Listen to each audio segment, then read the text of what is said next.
जी students, अभी हम कर रहे हैं मोनोपोली का टॉपिक। उसमें हम करेंगे equilibrium of A firm under monopoly. सबसे पहले इसकी छोटी सी एक डेफिनेशन देखते हैं, फिर हम जो है इसका इक्विलिब्रियम देखेंगे। Monopoly is a type of market where there is only a single firm or producer of a product and there is no close substitute of that product। ठीक है, एक ऐसी मार्केट सिचुएशन है मोनोपोली जहां पे किसी product, कोई ऐसी प्रोडक्ट है जिसका कोई एक ही सिंगल प्रोड्यूसर और सेलर है और उसकी प्रोड्यूस की हुई चीज का कोई भी क्लोज सब्स्टिट्यूट मार्केट के अंदर अवेलेबल नहीं होता है। तो उसमें पाकिस्तान में जैसे मैंने आपको बताया था कि सबसे अच्छी जो एग्जांपल्स हमारे पास हैं वो है वापटा की है, सुई गैस कंपनी की है और पाकिस्तान रेलवे है, जो कि ये सर्विसेज प्रोवाइड कर रहे हैं और मार्केट में इनका कोई भी कंपेटिटर नहीं है, कोई दूसरी फर्म्स ऐसी नहीं है जो कि ये चीजें कंज्यूमर्स को प्रोवाइड कर रही हैं। अभी हम यहाँ पे जो मेन हमारा टॉपिक है वो है equilibrium of A monopolist firm. Equilibrium जो पोजीशन है उसके लिए जो आपकी नेसेसरी एंड सफिशिएंट कंडीशंस हैं वो दो हैं। जिससे हमारे पास परफेक्ट कंपटीशन में दो कंडीशंस होती हैं, उसी तरह मोनोपोली में भी इक्विलिब्रियम अटेन करने के लिए दो कंडीशंस लाजमी है। उसमें कंडीशन नंबर 1 जो है वो क्या है, marginal revenue must be equal to marginal cost. और सेकंड कंडीशन जो है, इसको ये जो पहली वाली कंडीशन है इसको हम नेसेसरी कंडीशन कहते हैं और जो सेकंड वाली कंडीशन है इसको हम सफिशिएंट कंडीशन कहते हैं। सफिशिएंट कंडीशन क्या है, marginal cost curve must intersect marginal revenue curve from the below. के मार्जिनल कॉस्ट कर्व जो है, जो हमारा इक्विलिब्रियम वाला पॉइंट होगा, वहां पर मार्जिनल रेवेन्यू को नीचे की तरफ से कट करता हुआ ऊपर जाएगा। तो इक्विलिब्रियम जहां भी होगा वहां पर ये दोनों कंडीशंस जो हैं ये लाजमी तौर पर पूरी होनी चाहिए है। थोड़ा सा इसमें और देखते हैं। There are 3 possibilities for a firm's equilibrium in monopoly. The market में the firm makes an abnormal profit, normal profit और लॉस। यानी कि जो आपकी मोनोपोली फर्म है उसमें शॉर्ट रन के अंदर 3 डिफरेंट पॉसिबिलिटीज हो सकती है। मोनोपोलिस्ट फर्म जो है वो नॉर्मल प्रॉफिट अर्न कर सकती है, सुपर नॉर्मल प्रॉफिट अर्न कर सकती है और इसी तरह समटाइम नॉर्मल लॉस जो है वो भी फेस कर सकती है। ये शॉर्ट रन के अंदर 3 डिफरेंट पॉसिबिलिटीज हैं। अब जो है जैसे कि हमारे पास एवरेज रेवेन्यू जो है इक्वल अगर है एवरेज कॉस्ट के, तो फर्म जो है वो नॉर्मल प्रॉफिट अर्न कर रही होगी। अगर एवरेज रेवेन्यू ग्रेटर देन है एवरेज कॉस्ट के, तो उस टाइम फर्म का क्या होगा, सुपर नॉर्मल प्रॉफिट होगा। और इसी तरह रेवेन्यू कम है, एवरेज कॉस्ट जो है वो ज्यादा है, तो उस टाइम पे क्या होगा, आपकी फर्म जो है वो लॉस सफर कर रही होती है। ठीक है ना। जो प्रॉफिट की कैलकुलेशन है वो हमेशा हम दो चीजों को मैच करके निकालते हैं, रेवेन्यू और कॉस्ट का कंपैरिजन करते हैं। अगर वो दोनों इक्वल है तो नॉर्मल प्रॉफिट होता है और रेवेन्यू ज्यादा कॉस्ट कम है तो जाहिर है सुपर नॉर्मल प्रॉफिट होता है। और इसी तरह अगर रेवेन्यू कम और कॉस्ट ज्यादा है तो उस टाइम पर क्या होता है, आपका नॉर्मल लॉस की पोजीशन होती है। अच्छा, यहाँ पर अब ये जो तीनों सिचुएशंस हैं जो कि मोनोपोलिस्ट फर्म फेस कर सकती है शॉर्ट रन के अंदर, वो मैंने साथ ही जो है साइड बाय साइड बनाई है। इस तरह क्या होगा कि थोड़ा सा आपका कंपैरिजन करना आसान हो जाएगा इन तीनों में फर्क क्या होता है। फर्स्ट वाला जो पैनल है डायग्राम का, उसमें हम करेंगे super normal profit equilibrium. Second जो आपका पैनल है उसमें हम करेंगे इक्विलिब्रियम विद नॉर्मल प्रॉफिट और थर्ड वाले में हम करेंगे इक्विलिब्रियम विद नॉर्मल लॉस। इसमें आप देखें रेवेन्यू कर्व्स जो मैंने बनाए हैं ये डाउनवर्ड फॉलिंग रेवेन्यू कर्व्स हैं। लास्ट वाली वीडियो में मैंने आपको बताया था कि जो मोनोपोली वाली सिचुएशन है उसमें हमारे रेवेन्यू कर्व्स क्या होते हैं, नेगेटिवली स्लोप्ड होते हैं, डाउनवर्ड फॉलिंग होते हैं। तो तीनों केसेस जो हैं उनकी डायग्राम को ड्रॉ करने के लिए मैंने ये तीनों में अलग अलग रेवेन्यू कर्व्स जो हैं वो ड्रॉ किए हैं। अब हम क्या करेंगे, अब इनके साथ जो है कॉस्ट कर्व्स को भी ड्रॉ करेंगे। मेन जो हमारी प्रॉफिट एंड लॉस शो करने की पोजीशन होती है वो कॉस्ट कर्व्स ही का पता चलता है। जैसे मैंने आपको बताया कि रेवेन्यू और कॉस्ट का कंपैरिजन करते हैं ना, तो उससे फिर हमें पता चलता है कि फर्म प्रॉफिट अर्न कर रही है या नहीं कर रही है। यहाँ पर आप देखें एवरेज रेवेन्यू कर्व के और जो मार्जिनल रेवेन्यू कर्व है इनके साथ फर्स्ट वाली जो सुपर नॉर्मल प्रॉफिट वाली डायग्राम है इसमें मैंने बनाया है average cost curve. Average cost curve आपको पता है कि यू शेप होता है। ठीक है। सुपर नॉर्मल प्रॉफिट जो है इस केस में हमारा रेवेन्यू ज्यादा होता है, average revenue greater than average cost होता है। तो हम कैसे डायग्राम के अंदर शो करेंगे, ये हमारा एवरेज रेवेन्यू कर्व जा रहा है, ठीक है। अब हमने ये शो करना है कि रेवेन्यू ज्यादा है, कॉस्ट जो है वो कम है, तो कॉस्ट कर्व जो एवरेज कॉस्ट कर्व है ये मैंने यहाँ पे इस तरह ड्रॉ किया है कि ये एवरेज रेवेन्यू कर्व के अंदर से निकल के ऊपर की तरफ जा रहा है, यानी कि इन दोनों कर्व्स के दरमियान से एवरेज रेवेन्यू से ये नीचे है और एवरेज रेवेन्यू इसके ऊपर है। दूसरे वाले पैनल में देखें जहाँ पे नॉर्मल प्रॉफिट है, एवरेज रेवेन्यू और एवरेज कॉस्ट जो क्या है ये दोनों इक्वल होते हैं normal profit. Normal profit basically आपकी ऐसी सिचुएशन होती है जहां पर नो प्रॉफिट नो लॉस होता है, जीरो प्रॉफिट इसको कह सकते हैं, या इसको हम ब्रेक इवन पॉइंट भी कह सकते हैं, ठीक है। इसके डिफरेंट नेम्स होते हैं। यहाँ पे जीरो प्रॉफिट होता है, ना तो प्रोड्यूसर जो है उसको प्रॉफिट हो रहा होता है ना ही लॉस हो रहा होता है। अच्छा, अब यहाँ पे देखें, यहाँ पे हम लोगों ने एवरेज कर्व कॉस्ट कर्व जो है वो कैसे ड्रॉ किया, ये एवरेज रेवेन्यू कर्व था, ठीक है। तो अब मैंने इक्वल उसको करके शो करना है, तो एवरेज कॉस्ट कर्व मैंने अब जैसे यहाँ पीछे मैंने अंदर से करके ड्रॉ किया था ना, वैसे नहीं किया, बल्कि कैसे किया, एवरेज कॉस्ट कर्व को एग्जैक्ट एवरेज रेवेन्यू कर्व के ऊपर करके मैंने ड्रॉ किया है। तो इस पॉइंट पे ये उसको टच करता हुआ गुजर रहा है। इसी तरह जो थर्ड वाला है जहां पे नॉर्मल लॉस फेस किया जा रहा है, नॉर्मल लॉस का क्या मतलब है कि average revenue is less than average cost.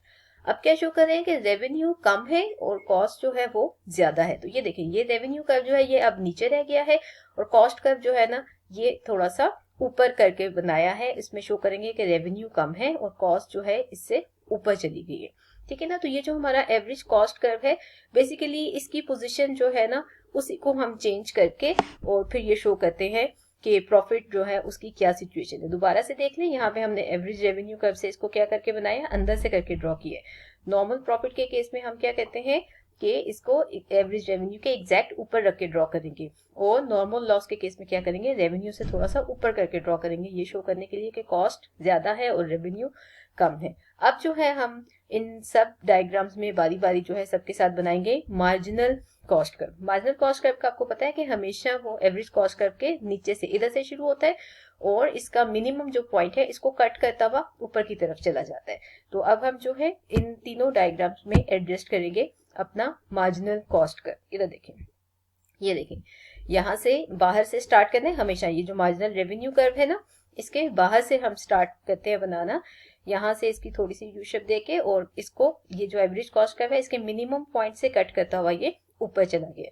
ये तीनों डायग्राम्स में एक ही जैसा होगा, इसमें कोई फर्क नहीं होगा। आपने इधर बाहर से स्टार्ट करना है और इसके मिनिमम पॉइंट से कट करते हुए इसको ऊपर ले जाना है। इसी तरह ये देखिए सेकंड डायग्राम के अंदर भी ऐसे ही किया है और थर्ड डायग्राम के अंदर भी मैंने इसी तरह किया है। अब जो हमने कर्व्स बनाने थे ना वो सब पूरे हो गए। पहले हमने average revenue, marginal revenue curve बनाए थे, उसके बाद एवरेज कॉस्ट कर्व बनाया और मार्जिनल कॉस्ट कर्व बनाया। अब इसके हर डायग्राम, ये जो तीन डिफरेंट डायग्राम्स है हमारे पास, इसमें बारी बारी हम सब में देखेंगे कि इक्विलिब्रियम किधर है। थोड़ा सा पीछे याद करें, अभी मैंने आपको बताया था कि इक्विलिब्रियम की जो दो कंडीशंस है वो क्या है। कंडीशन नंबर 1 क्या है, marginal cost should be equal to marginal revenue. जहां पर ये दोनों चीजें इक्वल आपको नजर आए आपने उस पॉइंट को फाइंड आउट करना है, ठीक है। जैसे ये वाली पहली वाली डायग्राम है, इसमें देखें marginal revenue should be equal to marginal cost, किस पॉइंट पे, वो पॉइंट आपने फाइंड आउट करना है।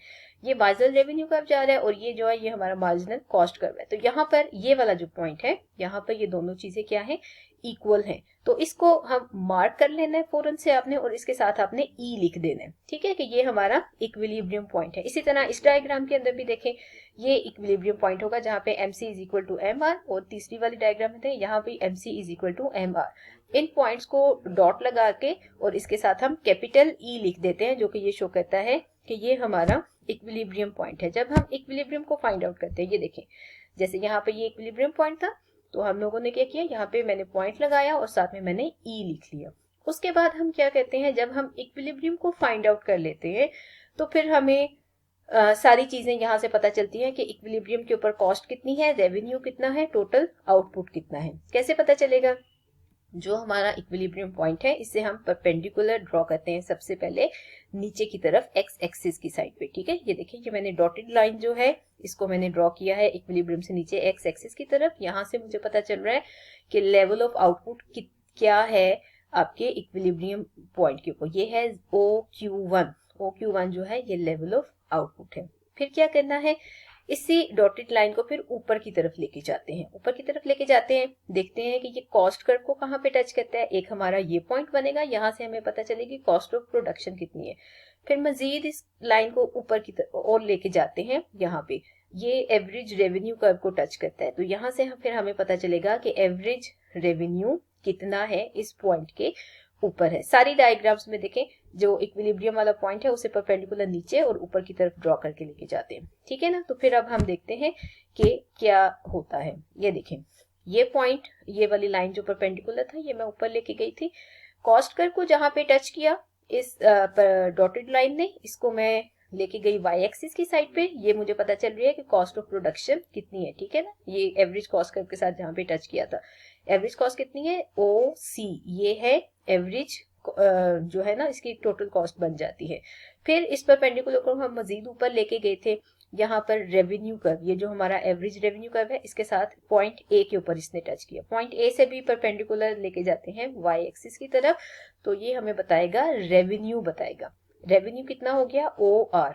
अब आप देखें, कंपैरिजन हम करते हैं प्रॉफिट की कैलकुलेशन के लिए। दो चीजों का मैंने आपको बताया था, रेवेन्यू और कॉस्ट का। रेवेन्यू कितना है, ओ आर है, और कॉस्ट कितनी है, ओ सी है। रेवेन्यू ज्यादा है, कॉस्ट कम है। तो ये रेवेन्यू और कॉस्ट का जो डिफरेंस है इनके दरमियान में, ये येलो वाला क्वेश्चन देखें, ये क्या शो कर रहा है, ये आपको शो कर रहा है super normal profit, the difference between revenue and the cost, ठीक है। अब दूसरी डायग्राम पे आ जाए। यहाँ पर भी जो हमारा इक्विलिब्रियम पॉइंट था, where MC is equal to M R, ये ई पॉइंट था जहां से परपेंडिकुलर ड्रॉ किया एक्स एक्सिस की तरफ। यहाँ से आपको पता चलेगा level of output which is OQ1। फिर इस परपेंडिकुलर को हम ऊपर लेके जाते हैं। ऊपर देखें, यहाँ पे अब रेवेन्यू और कॉस्ट जो है वो दोनों इक्वल थे, ठीक है ना। ये हमारा पॉइंट आर है और ये सी है। यहाँ पे क्या है, रेवेन्यू और कॉस्ट इक्वल है, यानी कि जीरो प्रॉफिट है, ब्रेक इवन पॉइंट है, नो प्रॉफिट नो लॉस। तो यहाँ पे हमारे पास येलो वाला क्वेश्चन नहीं आ रहा है, क्योंकि दोनों चीजें एक दूसरे के इक्वल है, रेवेन्यू और कॉस्ट। फिर आ जाते हैं हम अपनी थर्ड डायग्राम के अंदर। थर्ड डायग्राम के अंदर देखें, वही हमने इक्विलिब्रियम पोजीशन फाइंड आउट की थी, where MC is equal to M R, perpendicular draw किया एक्स एक्सिस की तरफ। यहाँ से आउटपुट पता चल रहा है OQ1, और इसी परपेंडिकुलर को ऊपर लेके गए। अब ये परपेंडिकुलर जो है ना, रेवेन्यू कर्व को पहले टच कर रहे हैं, ठीक है। रेवेन्यू कर्व को जहां पे टच किया, यहाँ से मैं ये पॉइंट लेकर आई वाई एक्सिस की तरफ, ये आर आ गया रेवेन्यू। फिर इसको परपेंडिकुलर को मजीद ऊपर लेके जाते हैं और इसको कॉस्ट कर्व के साथ टच करते हैं। कॉस्ट वाले कर्व को जहां से टच किया, यहाँ से परपेंडिकुलर लेके जाते हैं वाई एक्सिस की तरफ, तो ये आ गई आपकी कॉस्ट। अब क्या है, कॉस्ट ज्यादा है OC, और रेवेन्यू जो है वो कम है, रेवेन्यू नीचे आ गया OR। कॉस्ट और रेवेन्यू का डिफरेंस लेंगे तो पता चल जाएगा कि लॉस कितना हुआ है मोनोपोलिस्ट को, ठीक है। तो इन दोनों के दरमियान का जो डिफरेंस है, अगेन ये येलो पोर्शन है, ये आपको क्या शो कर रहा है, नॉर्मल लॉस शो कर रहा है। स्टेप बाय स्टेप जो है ना, अपने सारी चीजें करनी है, फिर मुश्किल नहीं होता है। रेवेन्यू कर्व्स पहले ड्रॉ करते हैं, फिर कॉस्ट कर्व्स ड्रॉ करते हैं, और फिर उसके बाद जो है इक्विलिब्रियम पोजीशन जो है वो फाइंड आउट करते हैं। इक्विलिब्रियम से हम परपेंडिकुलर नीचे एक्स एक्सिस की तरफ और ऊपर की तरफ फिर लेके जाते हैं, जहाँ पे कॉस्ट और रेवेन्यू कर्व्स को टच करते हैं, तो वहां से हमें पता चल जाता है कि मोनोपोलिस्ट का आउटपुट लेवल क्या होता है और प्राइस क्या होती है डिफरेंट सिचुएशंस के अंदर। फिर हम थोड़ा सा देख लेते हैं long run equilibrium of A firm. Long run के अंदर जो मोनोपोलिस्ट फर्म है वो हमेशा सुपर नॉर्मल प्रॉफिट अर्न करती है। वैसे तो शॉर्ट रन के अंदर भी सुपर नॉर्मल प्रॉफिट अर्न करते हैं, लेकिन फिर भी पॉसिबिलिटी हो सकती है, तो इसलिए हमने बाकी दो सिचुएशंस भी देखी। लेकिन ज्यादातर मोनोपोलिस्ट जो है ना, वो लॉस सफर नहीं करते, वो हमेशा सुपर नॉर्मल प्रॉफिट ही अर्न करते हैं। तो लॉन्ग रन के अंदर भी क्या है कि मोनोपोलिस्ट जो है वो सुपर नॉर्मल प्रॉफिट ही अर्न करेगा, क्योंकि कंपेटिटर मार्केट में कोई नहीं है, वो अपनी पसंद की अपनी मर्जी से प्राइस सेट करते हैं, मार्केट के ऊपर टोटल जो है वो कंट्रोल है। तो लॉन्ग रन के अंदर भी नॉर्मल सुपर नॉर्मल प्रॉफिट जो है वो अर्न किए जाएंगे। अच्छा, डायग्राम देखें, ये बिल्कुल वैसे ही डायग्राम है जिस तरह आपने अभी पीछे 3 डायग्राम्स बनाई थी, उसमें पहले वाली डायग्राम थी when the monopolist earn super normal profit. तो वही वाली जो डायग्राम है वो आप दोबारा से यहाँ पर बना सकते हैं, और वही आपका लॉन्ग रन इक्विलिब्रियम होगा। फर्क क्या होता है कि यहाँ पे ये जो आपके रेवेन्यू कर्व्स है ना, ये थोड़े से फ्लैटर हो जाते हैं, ठीक है। थोड़ा सा हम इनको यूं लिटा के बनाते हैं, थोड़ा फ्लैट कर्व के फॉर्म में बनाते हैं। ये आपके रेवेन्यू कर्व्स हैं, ये देखें जो आपके यहाँ वहां पे हम short run average cost curve और SMC short run marginal cost curve बनाते हैं, यहाँ पे ये लॉन्ग रन वाले बनाते हैं, इनको भी हम थोड़ा सा फ्लैट करके बनाते हैं। देखिए ये वाला जो आपका एवरेज कॉस्ट कर्व है ये इसके दोनों रेवेन्यू कर्व्स के अंदर से गुजर रहा है। जो मार्जिनल कॉस्ट कर्व है ये एवरेज कॉस्ट कर्व के मिनिमम पॉइंट में से गुजर के ऊपर जा रहा है। जहां पे एमसी और एमआर यहाँ पर इक्वल है, ये हमारा इक्विलिब्रियम पॉइंट है। परपेंडिकुलर नीचे की तरफ लेके गए तो हमें क्वांटिटी का पता चलता है ऊपर, जहां पर ये कॉस्ट कर्व के साथ टच कर रहा है, यहाँ से कॉस्ट का पता चलता है। फिर फर्दर इसको लेके जाते हैं रेवेन्यू कर्व, रेवेन्यू ऊपर है, कॉस्ट नीचे है, तो दोनों का कंपेरिजन करके देखें यहाँ पे प्रॉफिट कैलकुलेट हो जाता है।